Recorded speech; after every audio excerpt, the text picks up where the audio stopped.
Jesus. Thank you, Jesus. You may be seated in Jesus' name. Thank you, Lord.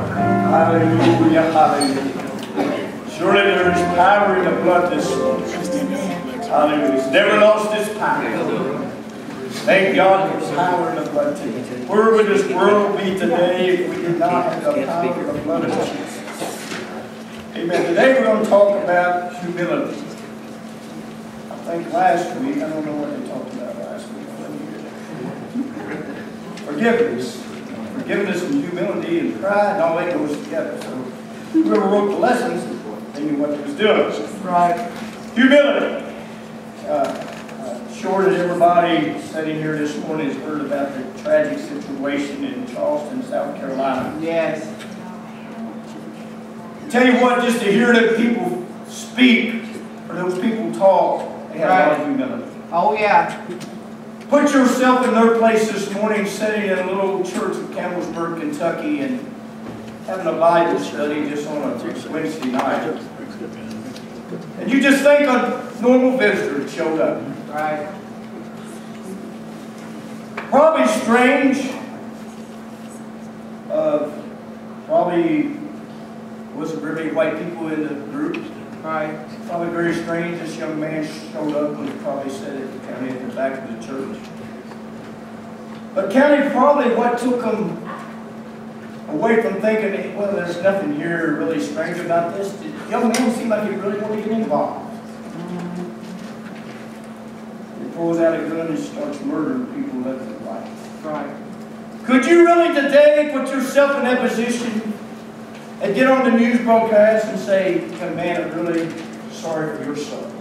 Yeah. Could you? Come on.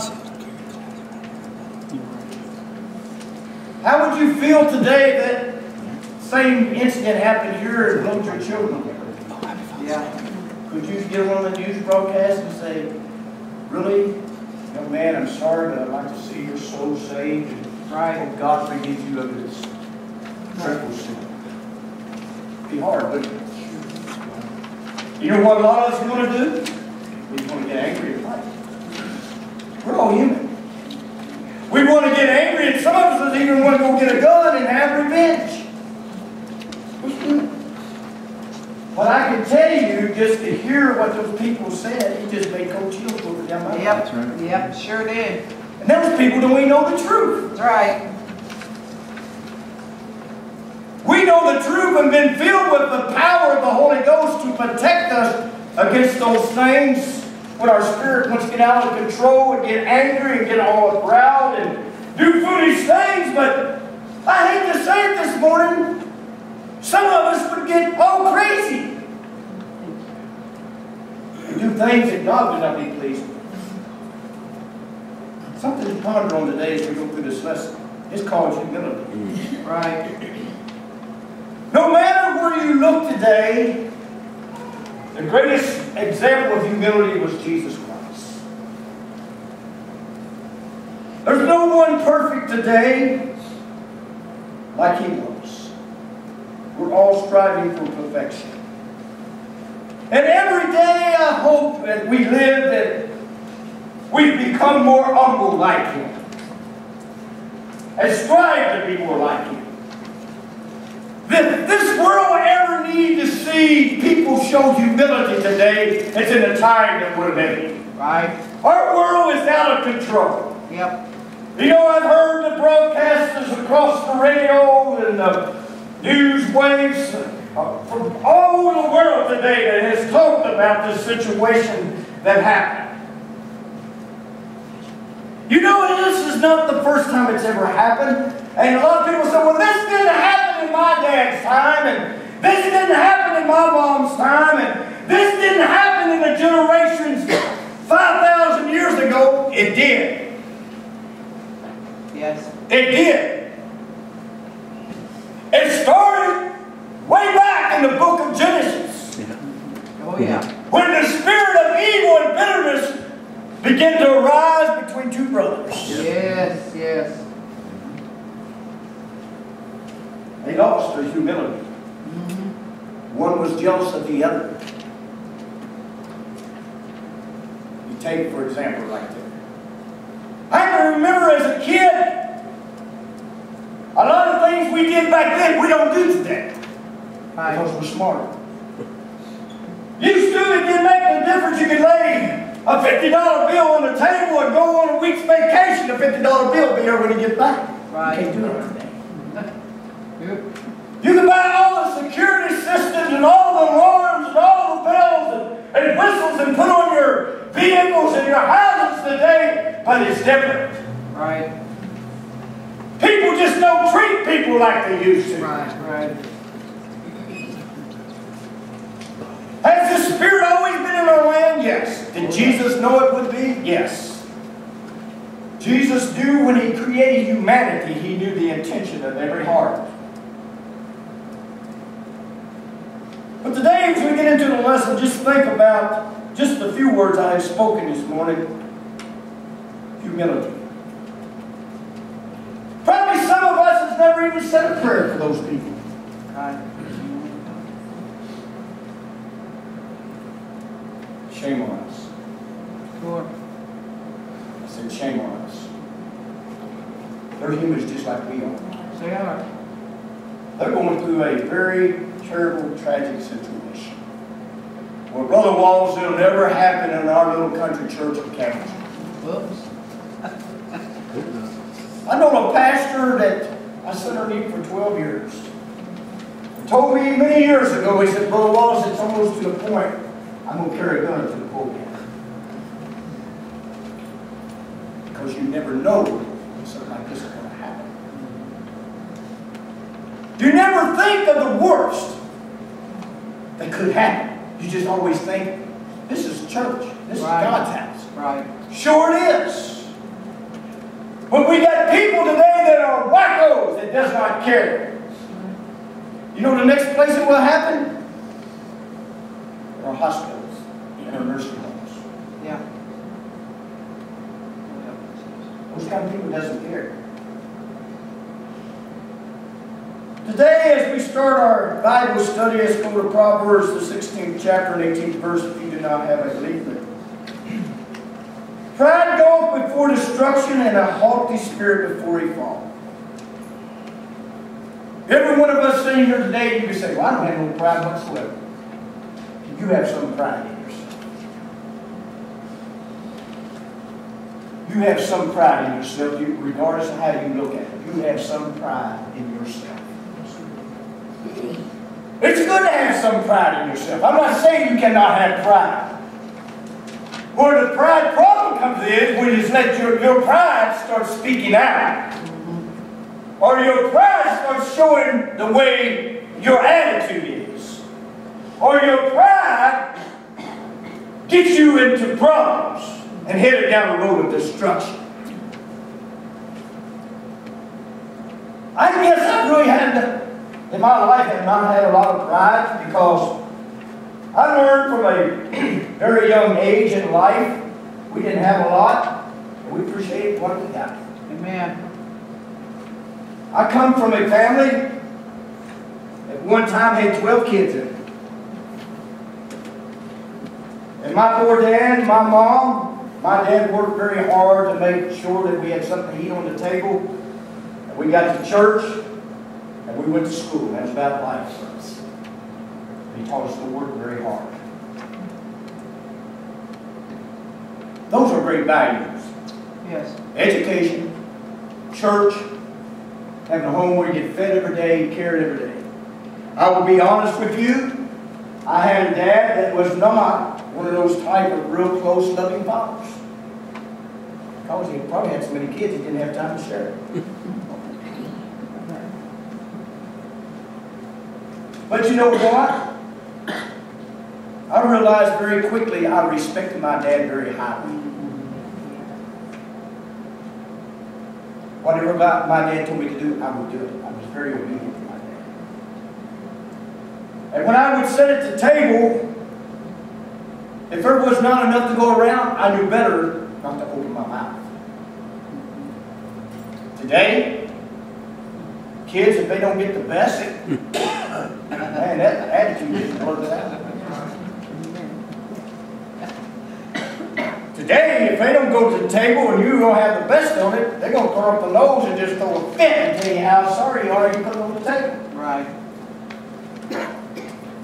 I knew better. I appreciated everything we got as a child.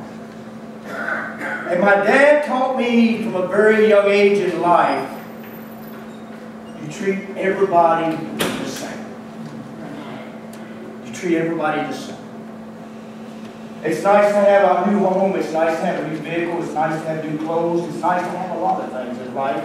It's nice to have those things. But when those things come between you and God, you have a problem. That's right. God does not expect us to be the poorest people that ever walked the face of the earth. God never did have a plan for that. Right. God doesn't expect you to be a type of person that you should walk around all the time with your head looking at the ground and never can lift your head. God didn't expect that. God's people are the most blessed people that's on the face of the earth. Yes.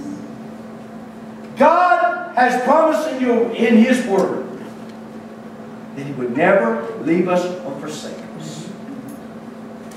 God has promised us every promise in His Word. From all His Word. Every promise with the riches from heaven for every child of God. I was reading one of the articles in the magazine that we get from the headquarters, and Sister Joey Hayden. Very, very good article. If you get read that article, you get your hands on it, you start reading. She's got a book out, I guess. She's got a book on that in particular. And it talks about just sitting in a waiting room and waiting. How many people, I know everybody in here at one time has went into a waiting room and sit there. Brother and Sister Romer has really went through this, and they can know what I'm talking about today. Just waiting. What's going to happen? What's going to happen? Well, in the midst of the wait, in that waiting room, God can do miraculous things. Oh, yeah. God has made promises that you and I have never seen. Is it ever going to be fulfilled? It's up to God. It's up to God. She even mentioned things as she was sitting there that had went on for 25 years and never seen her prayer answered, Brother Jesse. But she didn't give up. Right. Today our society and our world thinks, well, if it doesn't happen just like that, I'm not going to serve God. That's right. Well, if it doesn't happen just like that, God has let me down. Really? Really? God knows what we can handle. Sure. What we can't handle. God knows what gets us in trouble, and He knows what keeps us out of trouble. You know, I can honestly tell you this morning as I look across the parking lot and as I drive down the streets and to some of the places where you live, I'm proud of you today. Amen. Amen. You're blessed. Yes. Amen. As you know, we got bought out by a new corporation, and one of the things that our new president said, he said, I will tell you, every one of you here will have a job. It might not be the job that you want. It may not be the pay of the job that you want or the job that you have, but every one of you will have a job. Wow. He said, as I drove up to the premises today, I looked in the parking lot. He said, I did not see one vehicle that was a rattle trap. He said, it looked like that your employees have done very well. Yeah. And he says, is there anybody here today that's going to sleep on the street corners tonight? Oh, my. Thank you. I didn't think so. So he says everybody's got a home. Yes. You know, if we narrow it down to the spiritual side of life, God has blessed every one of us today. Yes. Yes. I'm not living on the streets. I have a nice vehicle. I have a nice home. I have a beautiful wife. I have beautiful children, grandchildren, great-grandchildren. I'm blessed. But so many times we get the pride in our system. Oh, yeah. I've seen people as far as Brother Kevin, if they get something new or a new home or something, they won't even speak to you. Oh, yeah. Oh, tell it. Well, I'm not in your category, Brother Kevin. I'm sorry, I can't speak to you. God help us if we ever get to that place. Amen. You know what? We're ready for a great fall. It's about ready to happen. Yes. We have set ourselves up for destruction. Right. And it's just a matter of time it's going to take us down. I can tell you, when I got away from church, I fell very hard. I went clear to the bottom.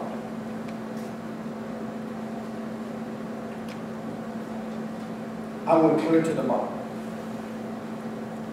If you've never been in that situation, I tell you it's hard. Yes. It's like being up here and getting smacked her down there. It's hard to go about the town to look at people face to face. It's hard to go on your job and look at people. It's hard to go to your church and look at people. It's hard to go in society whatsoever and look at people. But you know what? God taught me a lesson. God taught me a very valuable lesson. It's not that I was full of pride. It's because I got myself in situations I should have never got myself in. You ever heard the old story trying to keep up with the Joneses? Let the Joneses live the way they wanted to. You ever heard that? Yes. Well, I just got to keep up with the Joneses. Well, I'm proud of the Joneses. But don't put yourself in predicaments trying to live with the Joneses that you can set yourself up for destruction. Right. Proverbs 16:5-19. Everyone that is proud in heart is an abomination to the Lord. That's a very strong statement. You are an abomination to God. Though hand join in hand, he shall not be unpunished. By mercy and truth, iniquity is purged, and by the fear of the Lord, men depart from evil. When a man's ways please the Lord, he makes even his enemies to be at peace with him. Yes. When you please God, you don't have to worry about your enemies. That's right. When you please God, you don't have to worry about the battles. When you please God, He'll take care of the situations. Maybe if something in your life that seems like just keeps bugging you and it keeps happening over and over, maybe you're not where you need to be with the Lord. Maybe it's time to do a reality check. Better is a little with righteousness than great revenues without right. A man's heart deviseth his ways, but the Lord directeth his steps. A divine sentence is in the lips of a king, his mouth transgresseth not in judgment. A just weight and balance are the Lord's. All the weights of the bag are his word. It is an abomination to kings to commit wickedness, for the throne is established by righteousness. Righteous lips are the delight of the kings, and they love him that speak right. The wrath of the king is as a messenger of death, but a wise man that pacifieth it. And the light of the king's countenance is light, and his favor is as a cloud of the latter rain. How much better is it to get wisdom than gold, and to get understanding rather to be chosen than silver? The highway of the upright is to depart from evil. He that keepeth his way preserveth his soul. Pride goeth before destruction, and a haughty spirit before he fall. Better is it to be of an humble spirit with the lowly than to divide the spoil with the proud. Yes. Excuse me. What else you don't understand? I just can't sit with those people. What you don't understand? I just can't get along with those people. You just don't understand where the people come from. You need to ask God to help you. Right. Well, Brother Wallace, you're asking me to do something that I just can't do. We put ourselves in a predicament that we cannot work for God because of people. I've seen all walks of life of people. I've seen every color there is of people.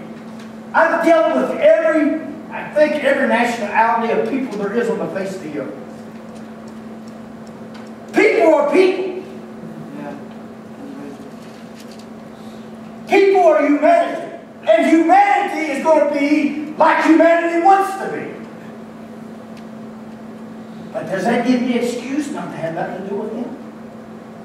How do you feel like when I sit down in classrooms and talk to people that have blown us up and shot at us and done everything else at us? How do How do you think I felt?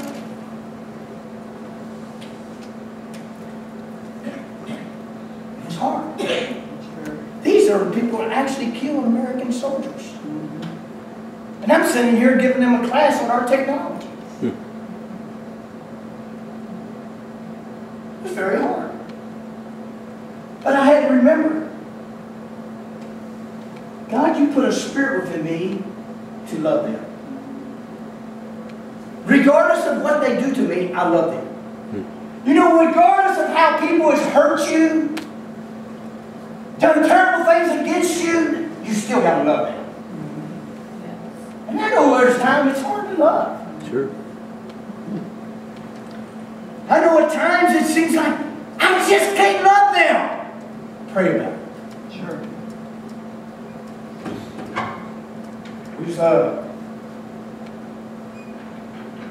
Someone last night was telling us that how these people had just ridiculed them.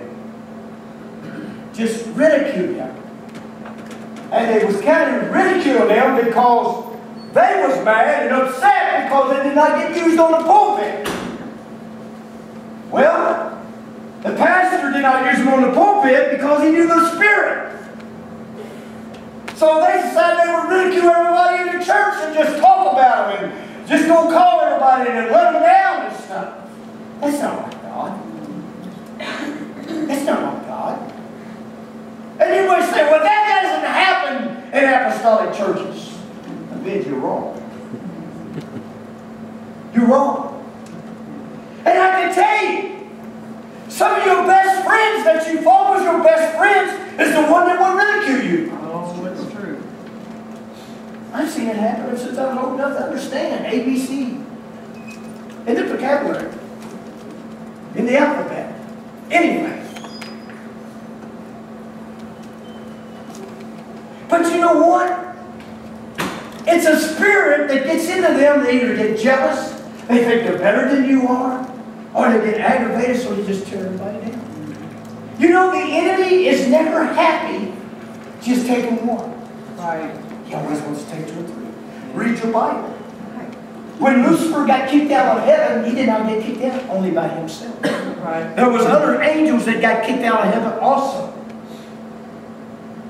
Lucifer got kicked out of heaven because he had a humility problem.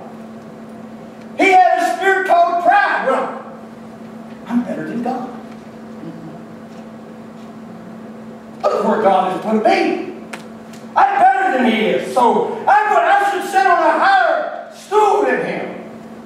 God said, huh? Oh. And he was a very beautiful angel. Yes. And he had even a name called the Archangel. God says, enough. Enough. I don't care if you sat on a Pentecostal pew for 500 years. If you get a proud spirit and you just start hating everybody and you'll have no love for everybody, God can kick you out too. Yes.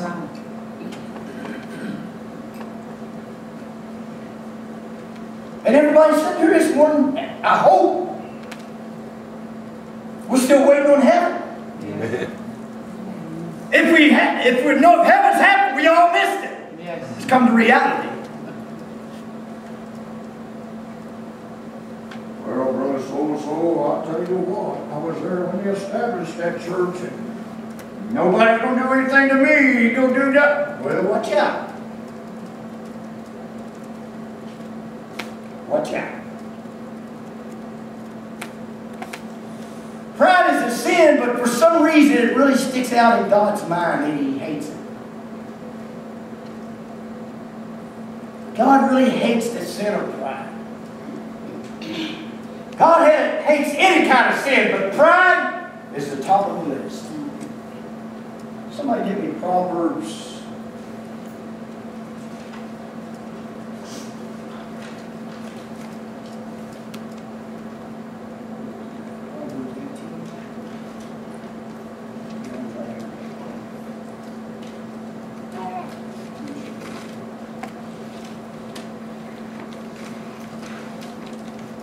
I'll just try to do it off the top. God talks about a lying tongue. But you know what? It's not the top of the list. pride is top of the list in Proverbs. You got to go all the way. Okay, tell me what you like. You know why? I think he puts pride up there. You can probably tell a lie and last for a while. But when your pride gets in your way, everything else starts happening with it. Right. Because pride and bitterness, they go along with each other. Hatred, they go along with it. Pride has so many connections to it. It's like an alligator. Has many legs sticking out, or octopus. Pride just attaches everything else with it and calls you for a sudden fall. You know, I could come in here this morning, I could be all mad and jealous and upset because Sister Finney, Brother Finney got a new pickup truck. That's Sister Finney's, by the way. Oh, I like it. It's beautiful. I just wish I could have one of them, but I can't afford it. I'm happy for it. 6 to 17? Read, please. Proud look, a lying tongue. Okay, slow down. A proud look. Is that number one? The first thing he talked about, a proud look. I think there's 7 of them. Second. A lying tongue. A lying tongue. All these are sin. But remember, a proud look. Go ahead. Hands that shed innocent blood. Hands that shed innocent blood. That young man that pulled that gun out and shot those people in that sanctuary, God looked at that as a sin. But guess what? He was also thinking a proud look. Go ahead. A heart that deviseth wicked imagination. A heart that devises wicked imagination. Feet that be swift and running to mischief. Feet that are swift, that is running to mischief. Go ahead. A false witness that speaketh lies. All the false witnesses there is out here today, God hates it. He hates those. All those false prophets, all those false witnesses. But remember, pride.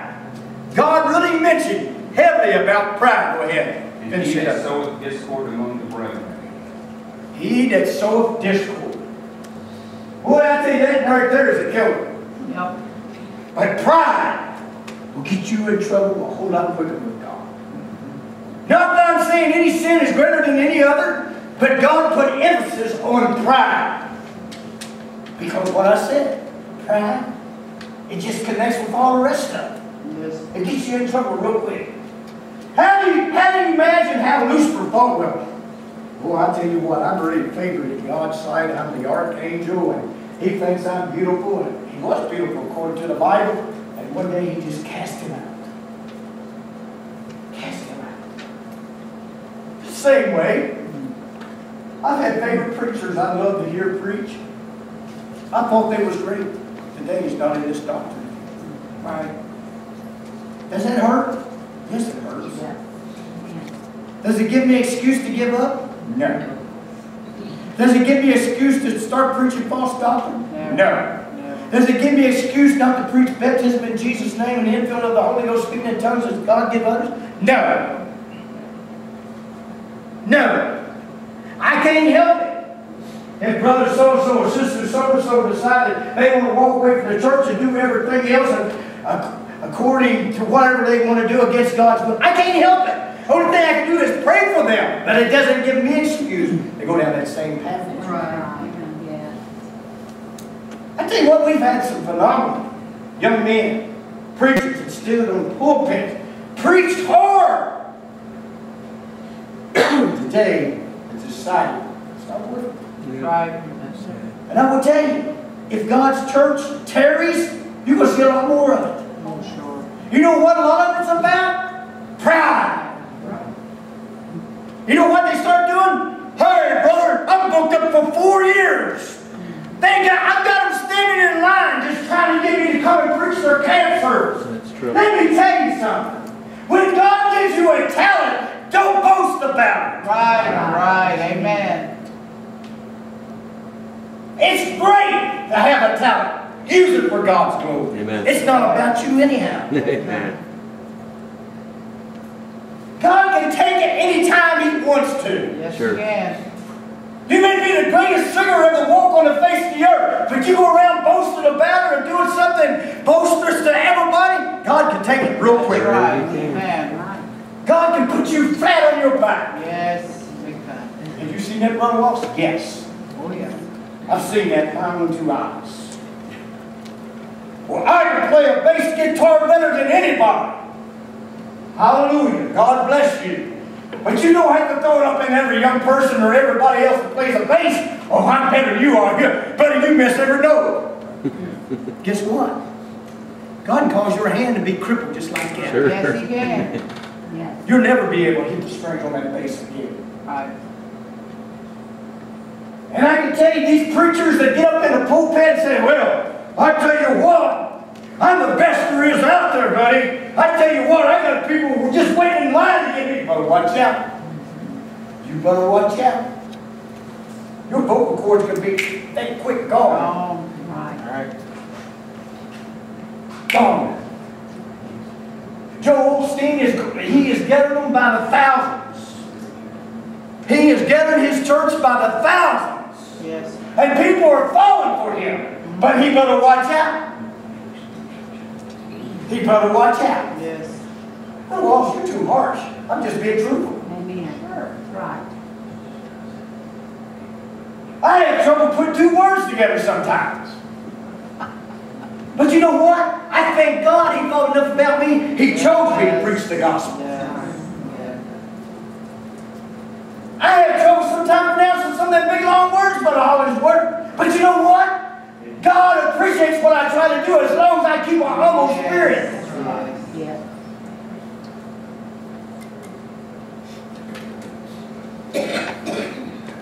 Many times in the Bible we can see where God warned.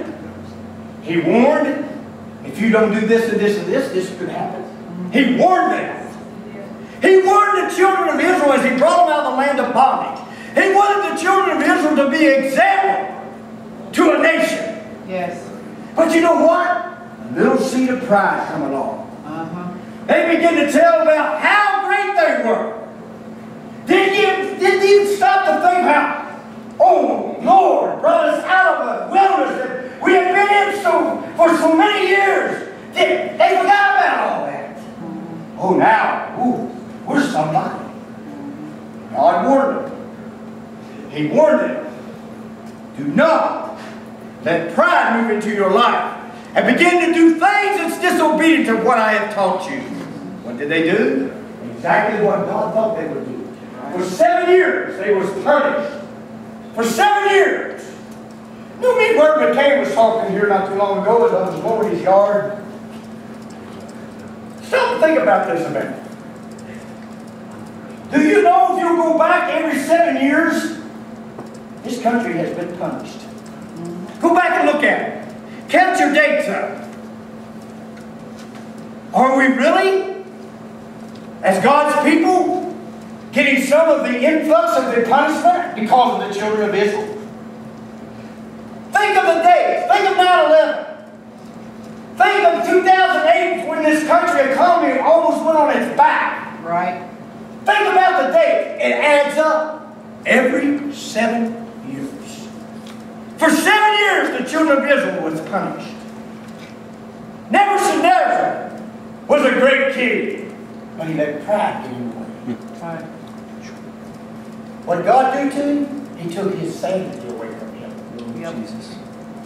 Just like that. You may be sitting here this morning in a right mind. But if you let the spirit of pride or the spirit of some other bitterness or something get in your life, God can take your mind away from you. Yes, you can. Just like that. Mm-hmm. Now, me, Brother Wallace, I wouldn't play games with God. That's right. I've seen people play games with God. I've seen a young lady come to our church in E-Town and play games after games after games with God. That young lady walked in that church that night. She walked to the front of the altar, and the pastor pinpointed her. He looked her right in the face and said, "Young lady, let me tell you something. You have played with God, you have played with God, you have played with God, you're in and out of church, in and out of church, in and out of church, in and out of church. He said, God is fed up with you. He said, I'm going to look at you right straight in the eye and tell you what God just spoke into my spirit. If you're not very careful, God is going to strike you with blindness. Because He's sick and tired of the games you're trying to play. Better be careful. Sure, it's true. Better be careful. I can remember as a child we went to Cincinnati, Ohio, Brother Eastep's church. Of course, there's a bunch of Brother Eastep's now. This was the older Brother Eastep. Their church was something like our church in Warsaw. We had a side door open. Well, the kids would gather up. I'm talking about teenagers when they had church there. And they would stand on the outside and mock all the people on the inside. They just make fun of them and mock them. Well, supposedly one of those kids, God got sick and tired of it. God cast a disease upon that kid. Because he was mocking God's people. Don't play around with God. Right. I can remember we all used to play church and stuff as little kids. I think Sister Betty and Sister Linda used to do it. Probably half a dozen others there did. But we did not intentionally do it to be making fun of them. It was something that they had stored in the back of my mind and is still there. How great it was to watch them come into church and shout and dance and do everything. And we always had the right preacher down. We could always imitate them. And I'm sure I'm very easy to imitate. But we had the right preacher down. Brother Johnny Burr was one of our favorites.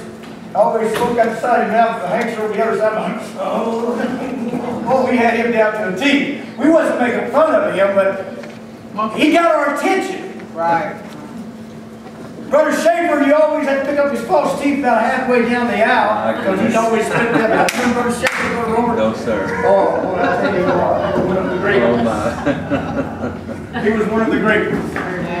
White-headed from the time I ever knew that guy, but he was a preaching machine. He could preach. He could write down and preach. And I can tell you what, it didn't bother him. He would preach on the streets of Cincinnati, Ohio. He would pick up every drunk, every wino, every prostitute on the streets of Cincinnati, and he would haul them to church and baptize most of them in Jesus' name to get the Holy Ghost. Wow. Amen. When you had a fellowship rally, Brother Schaefer would bring like 3 busloads Wow. from Cincinnati, Ohio. And I can tell you, every one of them that walked in that church, they knew that God had delivered them from something. They was happy that God had saved them. I remember one guy, Brother Lane, that had only like 2 fingers on both hands.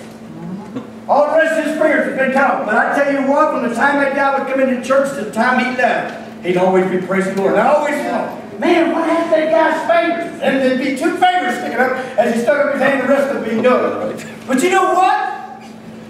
Brother Schaefer, it didn't matter to him. He was a type of preacher, he'd go to the byways and the highways and every little crevice of Cincinnati and pick them people up to make sure they got to church. Wonderful. Boy, I tell you what, we got to get back to that. Yes. Amen. We got to get back to that. Yes. What has changed? God hasn't changed. It's us that has changed. Yes. We think, well, I'm too good to go down on the street where the winos hang. Or I can't go down where the prostitutes hang. Or I can't go down where that hang. Hey, they got a soul just like you and I. Right. Amen.